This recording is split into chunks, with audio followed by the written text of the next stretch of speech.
আসসালামু আলাইকুম। প্রিয় দর্শক, আপনাদের সকলকে আমন্ত্রণ জানাচ্ছি। আচ্ছা, হঠাৎ করে স্যাংশনের কথা বলছি, কি স্যাংশন আসছে? বা আসলে কি আমেরিকায় স্যাংশন দিচ্ছে নাকি? সেই বিষয়টা নিয়ে আসলে কথা হলো। তো সেই বিষয়টা নিয়ে কথা বলার আগে আপনাদেরকে ছোট্ট করে 30 সেকেন্ডের একটা জিনিস একটু বুঝিয়ে দিই। আমি গতকালকে আমার যে কন্টেন্ট ছিল বা অনেকেই যে কন্টেন্ট করেছেন, তার আগের দিনের যে কন্টেন্ট ছিল, এগুলোতে এখন আস্তে আস্তে অনেকেই কন্টেন্ট করছেন। সুতরাং আপনাদের বিশ্বাসযোগ্যতা অর্জন করছে যে জি, আমি যেগুলো বলেছিলাম সেগুলো সত্যিই বলেছিলাম। এখন যখন আপনারা জানতে পারছেন যে আমি যখন বলেছিলাম যে শেখ হাসিনার সাথে মার্কো রুবিও কথা বলেছে, অনেকে বলেছিলেন মিস ইনফরমেশন, কিন্তু এখন বিভিন্ন কন্টেন্ট ক্রিয়েটাররা বলছেন, এমনকি জনকণ্ঠ পত্রিকাও বলেছেন সরাসরি দেখা করেছেন। তবে না, সরাসরি দেখা করেননি, ফোন আলাপ হয়েছে। তো যে বিষয়টা নিয়ে কথা বলবো বলছিলাম যে গতকাল দুপুরবেলা জামাত, সকালবেলা বিএনপি, এবং তার আগে আপনার ডাক্তার ইউনূসের সাথে আমেরিকা যে বৈঠকগুলো করেছে বা ভার্চুয়ালি বৈঠক করেছে, সেগুলোতে একটা জিনিসই আমেরিকার ছিল, যে আমরা যা করেছি ইন্ট্রিমের সাথে, আমরা যেসব চুক্তিগুলো করেছি এগুলো তোমাদের আমলে বৈধ থাকবে কিনা বা তোমাদের আমলে তোমরা এগুলোকে সাস্টেন করাতে পারবে কিনা। জামাত বলেছে, স্যার আপনারা যা বলবেন সব, আপনারা দরকার সব নিয়ে যান, কানাচে কানাচে পাড়ায় পাড়ায় ক্যাম্প খোলেন, কোনো সমস্যা নেই, আমগো ক্ষমতা চাই। বিএনপিও সেম। এবং ডাক্তার ইউনূসের সাথে যে বৈঠক ছিল, সেই বৈঠকে ডাক্তার ইউনূস অনুরোধ করেছিলেন যে কি বলেন, আমরা যেসব চুক্তিগুলো করেছি নন ডিসক্লোজাল এই সেই, এগুলোর ব্যাপারে আপনাদের মতামত কি? বিএনপি বলেছে, না না না, আমরা সব ওকে, আমরা we are all okay, we have a plan. মানে আমরা একটা প্ল্যান আছে যে আপনারা যা করেছেন তাই ঠিক থাকবে, প্রয়োজনে আপনাকে রাষ্ট্রপতিও বানানো হবে। এই হচ্ছে যে বিএনপির মনোভাব। বিএনপির সাথে যখন আমেরিকান কূটনীতিকরা কথা বলেছে, তখন বলেছে যে হ্যাঁ আমরা রাজি আছি, কোনো সমস্যা নেই। কিন্তু বিএনপি জানেই না যে আসলে চুক্তিতে কি কি হয়েছে, কারণ এটা তো নন ডিসক্লোজার। সুতরাং বিএনপি জানে না। কিন্তু বিএনপি না জানার পরও বিএনপির কথা হচ্ছে, যদি দেশের 16 টুকরা করে 15 টুকরা আমেরিকাকে দেওয়া হয়, এক টুকরাতে আমি তারেক জিয়া প্রেসিডেন্ট, প্রধানমন্ত্রী হব, কোনো সমস্যা নেই। এটা হচ্ছে বিএনপির মূলধারা। তো এখন বলি যে স্যাংশন, আসলে স্যাংশনটা আসছে কেন? স্যাংশনটা যে আসছে বা স্যাংশনটা যে পড়বে, তার কিছু সিমটম দেখেন। এই যে Bangladesh interim government already Boeing এর সাথে একটা চুক্তি করেছে, 14টা এয়ারবাস, বোয়িং এর এয়ারবাস কিনবে ইউএস থেকে। আর সেই এয়ারবাস কেনার চুক্তির কারণে আপনার বাংলাদেশ বিমান পরিচালনা পর্ষদে যেই পরিষদটা আছে বা যার ডিরেক্টর আছে, তাদের মধ্যে সম্ভবত 3 থেকে 4 জন এটার বিরোধিতা করেছে। ওরা বলেছে যে ভাই, এই মুহূর্তে বোয়িং কেনার দরকার নাই, আমাদের এমনিই বিমানের লস, তার উপর আরও কিনা আমরা কত লস দিব, কোথায় বিমান যাবে তার কোনো হদিস নাই এখন।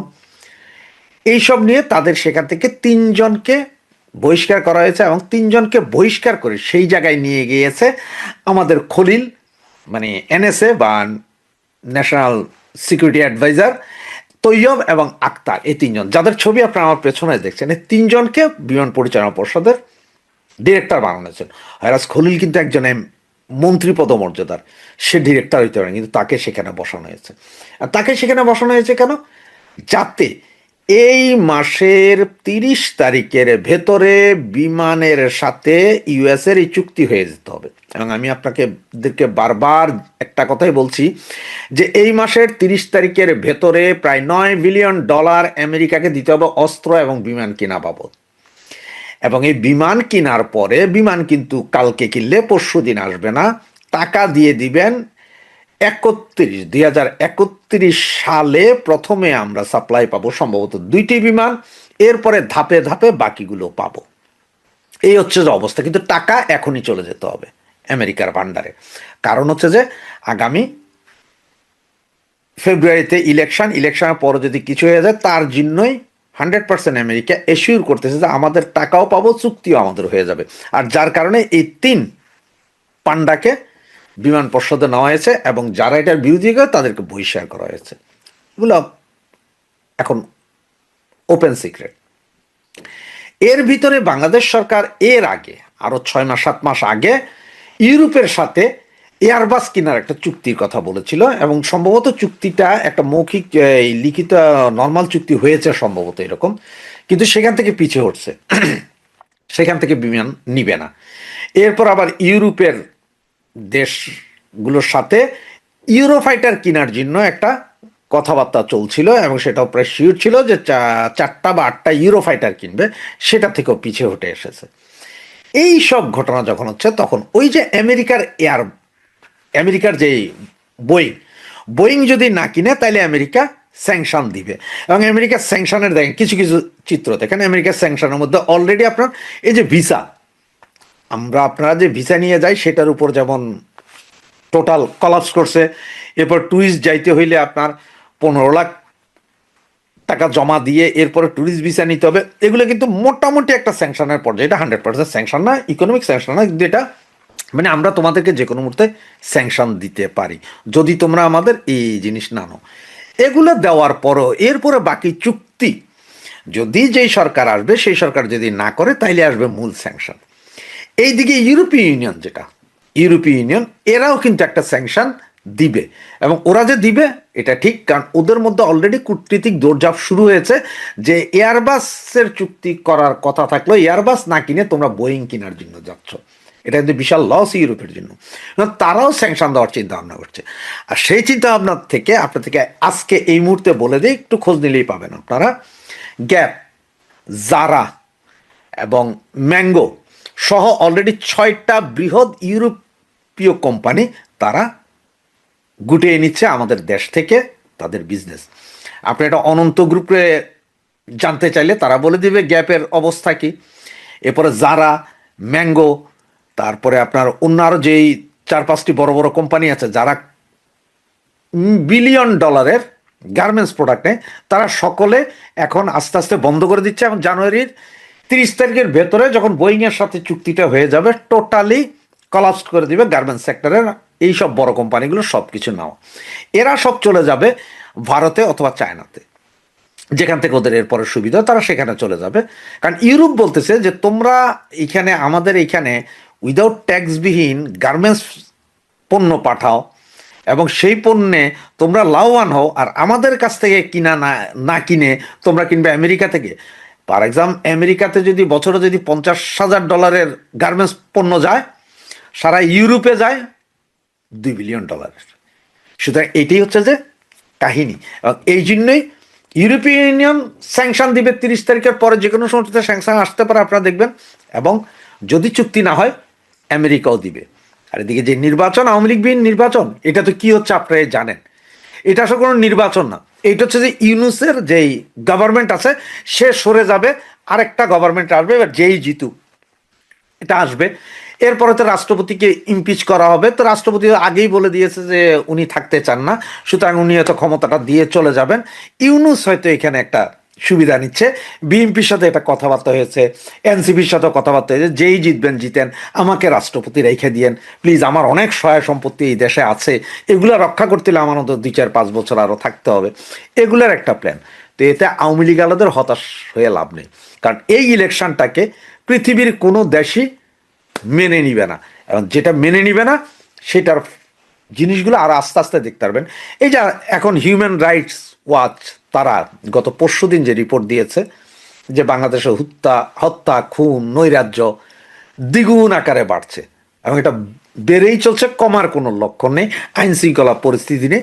এবার আস্তে আস্তে এখন সবাই মুখ খুলবে, আস্তে আস্তে মুখ খুলতে থাকবে এবং এটা দেখতে থাকবেন। সুতরাং আওয়ামী লীগ নেতাকর্মী, আমার ভাই বন্ধুকে বলবো, ভয়ের কোনো কারণ নেই। হ্যাঁ, আপনাদের হয়তো হতাশা হতে পারে যে আপনারা এই মুহূর্তে ক্ষমতায় নেই বা ক্ষমতায় আসতে পারতেন না। ভাই, আপনারা 16 বছর চালিয়েছেন, 16 বছরে আওয়ামী লীগ যা করে দিয়ে গেছে আগামী 50 বছরও অন্য কোনো সরকার এসে এটা করতে পারবে না। এটা মানুষ জানে, আমজনতা জানে, সাধারণ জনগণ জানে। আর তার জন্য এখন যেই সরকারই গঠিত হবে হোক, সেটা কতদিন সাস্টেন করে এবং তার মাজার জোর কয়দিন থাকে সেটাও আমরা দেখার বিষয়ে দেখি। তবে খুব বেশি দিন তারা থাকতে পারবে না, কারণ ইন্টারন্যাশনালি আওয়ামী লীগবিহীন নির্বাচন কেউ মেনে নেবে না। আওয়ামী লীগবিহীন নির্বাচন না বলি, আমি যদি এটাকে এইভাবে বলি যে বাংলাদেশের 50% লোকের মতামত উপেক্ষা করে কোনো ইলেকশন আন্তর্জাতিক বিশ্ব মেনে নেয় না এবং মেনে নিবেও না। জয় বাংলা, জয় বঙ্গবন্ধু। বাংলাদেশের রাজনীতিতে এখন চলছে মিটিং বা বৈঠকের ছড়াছড়ি, এর কোনটি হচ্ছে প্রকাশ্যে, কোনোটি চলছে গোপনে, কোনোটি দেশীয় শক্তির সাথে, কোনোটি বিদেশি পরাশক্তির সাথে। তবে খবর হলো অন্তর্বর্তী সরকারের বিদেশি মিত্ররা, বিশেষ করে আমেরিকা ও ইউরোপের শক্তিশালী দেশগুলো সরকারের উপর আস্থা হারিয়ে ফেলেছে। দুই নৌকায় পা রাখতে গিয়ে অন্তর্বর্তী সরকার পড়েছে বিপাকে। যুক্তরাষ্ট্রের মন রাখতে খলিলুর রহমানের সফর শেষে তড়িঘড়ি করে যুক্তরাষ্ট্রকে দেয়া কথা মতো বোয়িং বিমান কেনার চুক্তি এ মাসেই সেরে ফেলতে যাচ্ছে ইউনূস সরকার। প্রক্রিয়াটি নির্বিঘ্ন করতে তড়িঘড়ি করে শেষ মুহূর্তে এসে রাষ্ট্রায়ত্ত বিমান বাংলাদেশ এয়ারলাইন্সের পরিচালনা পর্ষদে প্রশাসনের 3 জন গুরুত্বপূর্ণ কর্মকর্তাকে পরিচালক হিসেবে নিয়োগ দিয়েছে অন্তর্বর্তী সরকার, যা নিয়ে দেখা দিয়েছে ব্যাপক সমালোচনা। অন্যদিকে ইউরোপের দেশগুলোর চাপের মুখে এয়ারবাস কেনার আশ্বাস দিয়েছিল অন্তর্বর্তী সরকার, কিন্তু সে আশ্বাস থেকে সরকার যোজন যোজন দূরে থাকায় সরকারের উপর বেজায় চটেছে ইউরোপের শক্তিশালী দেশগুলো। আবার বোয়িং বিমান কেনার প্রক্রিয়াটি শুরু করতে গেলেও যুক্তরাষ্ট্রের আরো অনেক শর্ত পূরণ করতে পারছে না অন্তর্বর্তী সরকার। বিশেষ করে জাতীয় নিরাপত্তা উপদেষ্টা মার্কিন সফরে গিয়ে অনেক জিজ্ঞাসার জবাব দিতে না পারায় ভিন্ন পথে হাঁটা শুরু করেছে ট্রাম্প প্রশাসন। সূত্রগুলো বলছে, অন্তর্বর্তী সরকারের উপর আস্থা হারিয়ে যুক্তরাষ্ট্র ও ইউরোপীয় দেশগুলোর প্রতিনিধিরা যোগাযোগ শুরু করেছে 3টি প্রধান দলের সাথে। এর মধ্যে কার্যক্রম নিষিদ্ধ থাকা আওয়ামী লীগের সাথে বৈঠক হয়েছে গোপনে, আর বিএনপি ও জামাত ইসলামীর সাথে বৈঠকের কথা উঠে এসেছে গণমাধ্যমে। তবে প্রকাশ্যে বাণিজ্য নিয়ে আলোচনা করা হচ্ছে দাবি করা হলেও আলোচনা হচ্ছে এমন কিছু বিষয় নিয়ে যেগুলোর কারণে শিগগিরই হয়তো পাল্টে যেতে পারে রাজনীতি ও নির্বাচনের দৃশ্যপট। বিশেষ করে নির্বাচনের আগে আইন শৃঙ্খলা পরিস্থিতিকে কেন্দ্র করে সুষ্ঠু নির্বাচনের পরিবেশ নিয়ে প্রশ্ন তোলা হতে পারে নানা মহল থেকে। ট্রাম্পের আরোপ করা রেসিপ্রোকাল ট্যারিফ সামাল দিতে নিজেদের এখতিয়ারের বাইরে গিয়ে নন ডিসক্লোজার এগ্রিমেন্ট করেছিল ইউনূস প্রশাসন। এ নিয়ে ব্যাপক সমালোচনা হলেও কোনো কিছুই কেয়ার করেনি অন্তর্বর্তী সরকার। শুধু তাই নয়, দেশের টাকা গচ্চা দিয়ে যুক্তরাষ্ট্র থেকে তুলনামূলক বেশি দামে কম আমদানি করেছে। কারণ রাশিয়ান গমের দাম কম হলেও যুক্তরাষ্ট্রের বাজার ও দুই দেশের মধ্যে স্বাক্ষরিত বাণিজ্য চুক্তি রক্ষা করাকে গুরুত্ব দিয়েছে অন্তর্বর্তী সরকার। গত অক্টোবরে যুক্তরাষ্ট্র থেকে যে গম আমদানি করা হয় তার দাম প্রতি টনে রাশিয়ার গমের তুলনায় $80 বেশি ছিল। তা সত্ত্বেও অক্টোবরে 57,000 টন গমের প্রথম চালান যুক্তরাষ্ট্র থেকে বাংলাদেশে আসে। মোট 4,40,000 টন গম কেনার চুক্তি আছে বাংলাদেশের অন্তর্বর্তী সরকারের সাথে যুক্তরাষ্ট্রের। দাম বেশি পড়ার আরো একটি কারণ হলো যুক্তরাষ্ট্রের কোনো প্রতিষ্ঠানের সাথে চুক্তি না করে সরকার রহস্যজনক কারণে চুক্তি করেছিল সিঙ্গাপুর ভিত্তিক গম সরবরাহের তৃতীয় পক্ষ প্রতিষ্ঠান অ্যাগ্রোকর্প ইন্টারন্যাশনালের সাথে। ট্রাম্প প্রশ্নের মূল রাখতে এমন আর কি কি করেছে সে হিসাব মার্কিন যুক্তরাষ্ট্রে গিয়ে গত 8 জানুয়ারি তুলে ধরেন বাংলাদেশের অন্তর্বর্তী সরকারের জাতীয় নিরাপত্তা উপদেষ্টা ডক্টর খলিলুর রহমান। সেখানে যুক্তরাষ্ট্রের বাণিজ্য প্রতিনিধি জেমিসন গ্রিয়ারের সঙ্গে তার বৈঠক হয়। সে বৈঠকের খবর বেশ ফলাও করে বাংলাদেশের অন্তর্বর্তী সরকারের পক্ষ থেকে প্রচার করা হয়েছিল, কিন্তু মার্কিন সরকারের ঊর্ধ্বতন কর্তা ব্যক্তিরা খলিলুর রহমানের ভাষ্য মনোপুত না হওয়ার বার্তাই দেন। সেজন্য আমেরিকা থেকে বোয়িং বিমান কেনার চুক্তি সেরে ফেলার তোড়জোড় শুরু করেছে সরকার। সে প্রক্রিয়া যাতে নির্বিঘ্নে করা যায় সেজন্য রাষ্ট্রায়ত্ত বিমান বাংলাদেশ এয়ারলাইন্সের পরিচালনা পর্ষদে প্রশাসনের 3 জন গুরুত্বপূর্ণ কর্মকর্তাকে পরিচালক হিসেবে নিয়োগ দিয়েছে সরকার। 15 জানুয়ারি বেসামরিক বিমান পরিবহন ও পর্যটন মন্ত্রণালয় থেকে জারি করা এক গেজেট প্রজ্ঞাপনে বলা হয়েছে, জাতীয় নিরাপত্তা উপদেষ্টা খলিলুর রহমান, প্রধান উপদেষ্টার বিশেষ সহকারী ফয়েজ আহমেদ তৈয়ব ও নির্বাচন কমিশন সচিবালয়ের সিনিয়র সচিব আক্তার আহমেদকে বিমানের নতুন পরিচালক হিসেবে নিয়োগ দেওয়া হয়েছে। যেখানে জাতীয় সংসদ নির্বাচন ও গণভোটের মতো মহাযজ্ঞের সামনে ঠিক তার আগে কেন নির্বাচন কমিশনের সচিবকে এ পদে নিয়োগ দেওয়া হলো তা নিয়ে বিস্ময়ের শেষ নেই সংশ্লিষ্টদের। আবার 3 জনের কারোরই এভিয়েশন বিষয়ে কোনো অভিজ্ঞতা নেই। সূত্রগুলো বলছে, মার্কিন বোয়িং বিমান কেনার বিরোধিতা করায় 2 জনকে পর্ষদ থেকে সরিয়ে দেওয়া হয়েছে। এর পরপরই খবর হলো বিমান বাংলাদেশ এয়ারলাইন্স ও মার্কিন উড়োজাহাজ নির্মাণকারী প্রতিষ্ঠান বোয়িং এর মধ্যে চলতি মাসে চুক্তি সই হতে যাচ্ছে। বোয়িং এর প্রথম উড়োজাহাজটি 2031 সালের অক্টোবরে বাংলাদেশকে ডেলিভারি দেওয়ার কথা রয়েছে। বাকি উড়োজাহাজগুলো 2035 সালের নভেম্বরের মধ্যে সরবরাহ করা হতে পারে। সূত্রগুলো বলছে সরকার এমন সিদ্ধান্তে বেজায় চটেছে ইউরোপের বেশ কয়েকটি শক্তিশালী দেশ। এগুলো হলো যুক্তরাজ্য, ফ্রান্স, জার্মানি ও ইউরোপীয় ইউনিয়ন। অন্তর্বর্তী সরকার গত অক্টোবরে যুক্তরাষ্ট্র থেকে বোয়িং বিমান কেনার কথা ঘোষণা করার পর গত বছরের নভেম্বরে এই 4টি দেশ ও সংস্থার রাষ্ট্রদূতরা ঢাকায় প্রকাশ্যে এয়ারবাস কেনার পক্ষে কূটনৈতিক তৎপরতা শুরু করেছিলেন। গত সরকার আমল থেকে বিমান বাংলাদেশ এয়ারলাইন্সের কাছে 14টি প্লেন বিক্রির প্রস্তাব দিয়ে রেখেছে, যার মধ্যে রয়েছে 10টি এয়ারবাস A350 এবং 4টি এয়ারবাস A320 নিও। গত 26শে নভেম্বর ঢাকায় এক অনুষ্ঠানে জার্মান রাষ্ট্রদূত রুডিগার লোর্টসে কোনো রাগঢাক না রেখে বলেছিলেন এয়ারবাস থেকে উড়োজাহাজ কেনার প্রতিশ্রুতি থেকে বাংলাদেশ সরে এলে ইউরোপের সঙ্গে বাণিজ্য সম্পর্ক প্রভাব পড়বে। তিনি বলেছিলেন ইউরোপের বাজারে শুল্ক ছাড়ার আলোচনার আবহ এয়ারবাস নিয়ে বাংলাদেশের সিদ্ধান্তের কারণে বদলে যেতে পারে। কূটনৈতিক সূত্রগুলো বলছে অন্তর্বর্তী সরকারের বোয়িং বিমান কেনার সিদ্ধান্তে ইউরোপীয় শক্তিশালী দেশগুলো আগে থেকেই আপত্তি জানিয়েছিল। যুক্তরাষ্ট্রকে খুশি করতে নির্বাচনের আগে চুক্তি করার উদ্যোগ নেয় অধ্যাপক ইউনূসের ইউরোপীয় মিত্ররা এখন ভিন্নভাবে চিন্তা করছে। জানা গেছে নির্বাচনকে ঘিরে সরকারের উপর ইউরোপিয়ান ওই দেশগুলোর চাপ শিগগিরই দৃশ্যমান হবে। এমনকি নির্বাচনকে ঘিরে ইউরোপিয়ান ইউনিয়ন যেসব সিদ্ধান্তের কথা জানিয়েছিল সেগুলোতে পরিবর্তন আসতে পারে। এর মধ্যে খবর হলো ট্রাম্পের প্রশাসনের বাণিজ্য প্রতিনিধিরা বিএনপি চেয়ারম্যান তারেক রহমান ও জামায়াতে ইসলামের আমির ডক্টর শফিকুর রহমানের সাথে আলাদা আলাদা ভার্চুয়াল বৈঠক করেছেন। নির্বাচনের আগে আবার যেখানে খলিলুর রহমান এক সপ্তাহ আগে ঠিক একই প্রতিনিধিদের সাথে বৈঠক করে আসলেন, সেখানে ভার্চুয়াল বৈঠকের প্রয়োজন পড়ল কেন?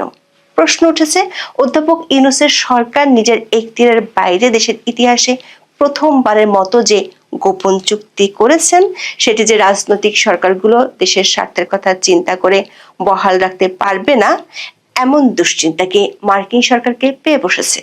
মানবজমিনে এ নিয়ে যে খবর প্রকাশিত হয়েছে তা যদি সত্যি হয় তাহলে সেটি হবে উদ্বেগজনক। মানবজমিনের খবরে বলা হয়েছে ইউএস ট্রেড রিপ্রেজেন্টেটিভ জেমিসন গ্রিয়ারের সাথে তারেক রহমানের আধা ঘন্টার বৈঠকের শুরুটা ছিল অনেকটা নাটকীয়।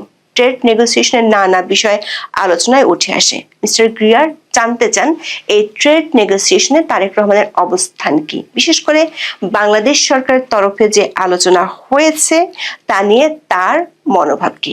মানবজমিন বলছে তারেক রহমান স্পষ্ট করে বলেন সরকার যে নেগোসিয়েশন করেছে তাতে তাদের সম্মতি রয়েছে। সরকার যেভাবে আলোচনা এগিয়ে নিয়েছে তাতে তাদের কোনো দ্বিমত বা আপত্তি নেই। দর্শক, চুক্তিটি গোপন হওয়ায় তারেক রহমান তা দেখার কথা নয়। তাহলে সরকারে যাওয়ার আগে চুক্তি না দেখে তারেক রহমান কিভাবে এবং কেন এই নিশ্চয়তা দিচ্ছেন? দর্শক, লক্ষণীয় বিষয় হলো তারেক রহমানের সাথে মার্কিন প্রতিনিধিদের ভার্চুয়াল বৈঠকটি হয়েছে 16ই জানুয়ারি। তার আগে 15ই জানুয়ারি সন্ধ্যায় তারেক রহমান সপরিবারে সাক্ষাৎ করেন প্রধান উপদেষ্টা অধ্যাপক ইউনূসের সাথে। সরকারের পক্ষ থেকে এটিকে নিছক সৌজন্য সাক্ষাৎ বলে দাবি করা হলেও নির্বাচনের আগে প্রধান একটি রাজনৈতিক দলের নেতার সপরিবারে সরকার প্রধানের সাথে বৈঠকের বিষয়টি নিয়ে প্রশ্ন উঠতেই পারে। দর্শক, তারেক রহমানের সাথে বৈঠকের পর দুপুরে জামাত ইসলামের আমির ডক্টর শফিকুর রহমানের সাথে আরেকটি ভার্চুয়াল বৈঠক করেন জেমিসন গ্রিয়ার। অবশ্য জামাত ইসলামী যে প্রেস রিলিজ দিয়েছে সেখানে তারেক রহমানের মতো নিশ্চয়তা দেওয়ার কথা বলা নেই। সূত্রগুলো বলছে অধ্যাপক ইউনূসের প্রশাসনের উপর বিরক্ত হয়ে মার্কিন প্রশাসন এবার রাজনৈতিক দলগুলোর সাথে যোগাযোগ করা শুরু করেছে। বাংলাদেশে নিযুক্ত মার্কিন নতুন রাষ্ট্রদূত ব্রেন্ট ক্রিস্টেনসেন বাংলাদেশে বেশ কয়েকটি রাজনৈতিক দলের নেতার সাথে অনানুষ্ঠানিক বৈঠক করেছেন। এর মধ্যে কার্যক্রম নিষিদ্ধ থাকা আওয়ামী লীগের 2 জন শীর্ষ পর্যায়ের নেতার সাথে বৈঠকের খবর জানা গেছে। মার্কিন স্টেট ডিপার্টমেন্টের 2 জন ঊর্ধ্বতন কর্মকর্তার সাথে আওয়ামী লীগের শীর্ষ পর্যায়ের নেতাদের সাথে ভার্চুয়াল বৈঠক হয়েছে। একইভাবে ইউরোপীয় কয়েকটি দেশের প্রতিনিধিরাও আওয়ামী লীগের নেতাদের সাথে বৈঠক করেছে। একটি সূত্র জানা গেছে আওয়ামী লীগের পক্ষ থেকে 18 জানুয়ারির পর বড় ধরনের কর্মসূচি ঘোষণা করা হবে। নো ভোট নো ভোট এই স্লোগানে কর্মসূচি দিবে কার্যক্রম নিষিদ্ধ থাকা দলটি। ওই কর্মসূচির পরপরই বিদেশি শক্তি যারা এতদিন অধ্যাপক ইউনূসের মিত্র বলে পরিচিত ছিল তারাও নানা ধরনের বিবৃতি দিতে পারে। সেখানে সামনে আসবে ইনক্লুসিভ বা অন্তর্ভুক্তিমূলক নির্বাচনের কথা। আবার বিদেশি এসব শক্তিগুলো আইন শৃঙ্খলার অবনতি এবং জঙ্গিবাদ ইস্যুটিও সামনে নিয়ে আসতে পারে। এমনিতেই সরকার কোনোভাবে আইন শৃঙ্খলা পরিস্থিতি কোনোভাবেই নিয়ন্ত্রণ করতে পারছে না। 16 জানুয়ারি ময়মনসিংহ 1 আসনে বিএনপির এক বিদ্রোহী প্রার্থীর সমর্থককে ছুরিকাঘাতে হত্যা করা হয়েছে। শুক্রবার সন্ধ্যা 6টার দিকে ধোবাউড়া উপজেলার ঘোষগাঁও ইউনিয়নের এরশাদ বাজার এলাকায় এই ঘটনা ঘটে। অন্যদিকে গাইবান্ধা 3 আসনের স্বতন্ত্র প্রার্থী আইজার রহমানকে রংপুরে অজ্ঞান অবস্থায় উদ্ধার করেছে পুলিশ। অন্যদিকে খোদ নির্বাচন ভবনেই দেখা গেছে ইতিহাসের নজিরবিহীন ঘটনা। দ্বৈত নাগরিকত্বের জেরে শেরপুর 2 আসনে বিএনপি প্রার্থী ফাহিম চৌধুরীর প্রার্থিতা বাতিল চেয়ে আপিল করেছিলেন ইয়াজ দাইন নামের এক ভোটার। নির্বাচন কমিশনের আপিল শুনানির দিন তাকে ভবন থেকে বের করে রাস্তায় এনে বেধড়ক মারধর করা হয়। সংবাদপত্রের খবর অনুযায়ী আগারগাঁও নির্বাচন ভবন চত্বরে পুলিশের সামনেই ইয়াসদাইনকে পেটান বিএনপি প্রার্থীর সমর্থকেরা। এই সময় নির্বাচন ভবন মিলনায়তনে আপিল শুনানি চলছিল। সোশ্যাল মিডিয়ায় ছড়িয়ে পড়া ভিডিওতে দেখা যায় বিকেলের দিকে কয়েকজন নির্বাচন ভবনের সামনে ইয়াসদাইনকে কিল ঘুষি মারছেন। অবশ্য ঘটনার দৃশ্য সোশ্যাল মিডিয়ায় ভাইরাল হলেও বরাবরের মতো মুখে কুলুপ এঁটেছে নির্বাচন কমিশন। এর আগে মনোনয়নপত্র বাছাইয়ের সময় সারা দেশে তুগলকি কাণ্ড ঘটলেও কোথাও কোনো ব্যবস্থা নেওয়ার খবর আসেনি। উল্টো হুমকি লাঞ্ছনার মুখে নির্বাচনী কর্মকর্তারা ছিলেন অসহায়। দেশের প্রায় 5.5 দশকের ইতিহাসে নির্বাচনী কর্মকর্তাদের এতটা নাজুক দশা আর কখনো দেখা যায়নি। সেদিক থেকে এরই মধ্যে ইতিহাসে জায়গা করে নিয়েছে ডক্টর ইউনূসের আমলে নির্বাচন। একটি সূত্র বলছে, সামনের 7 থেকে 10 দিনের মধ্যে পরিস্থিতি নাটকীয় মোড় নিতে পারে। এমনকি নির্বাচনের সাথে সংশ্লিষ্ট কয়েকটি ইস্যু আদালত পর্যন্ত গড়াতে পারে। সেটি হলে দেশের রাজনীতি ও নির্বাচন নিয়ে পরিস্থিতি আরো জটিল হয়ে উঠতে পারে। আর এসব কিছুই নির্ভর করছে বিদেশি পরাশক্তিগুলো কোন দিকে ঝুঁকে তার উপর। এখন